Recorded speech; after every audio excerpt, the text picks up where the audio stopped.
Hello guys, so today we'll check how to connect our n8n to WhatsApp and we'll see how to fix some of the issues which we face through it. And after the issues are fixed, this is how it will run. So let's get started. So before we begin, let me tell you all there are many ways which can go wrong and we face some issues while connecting. And in this video, we'll check out two most common errors which we make and how we can fix them so we can easily connect our n8n to WhatsApp. So first, initially, we just need to check if our credentials are proper. So we need to come to our credentials tab, and here we must have already added the WhatsApp account.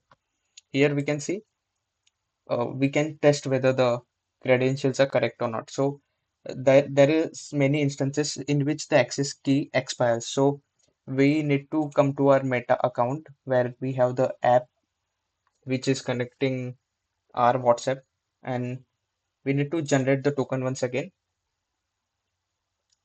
Okay, we all need to reconnect here, and we need to copy the token again, and we need to come here. We need to change the token, and we need to retry. Okay, once we get a connection success message, which means our access token is correct.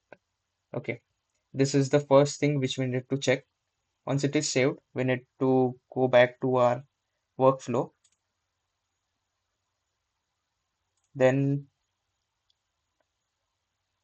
we try to execute it and we get another issue, which is bad request. So we need to come to the settings of this where we can see it is using the credentials which we have already added. So we need to keep it the same.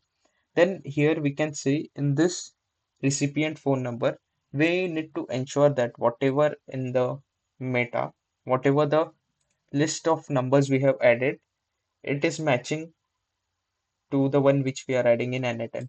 We need to ensure we have added the proper country code as well. So right now in my phone number, I didn't add the country code properly. So I'll just fix it and rest all things will keep default.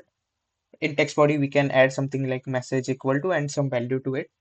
And let's just execute the step once again. And we got the message of success here. Let's execute the workflow once again. And the workflow executed successfully. So there can be any other issues if you all are facing, then let us know. We can make a part 2 video on this as well. And if you all are new to the channel, please like and subscribe so you don't miss any other videos from us. See you all in the next video. Thank you.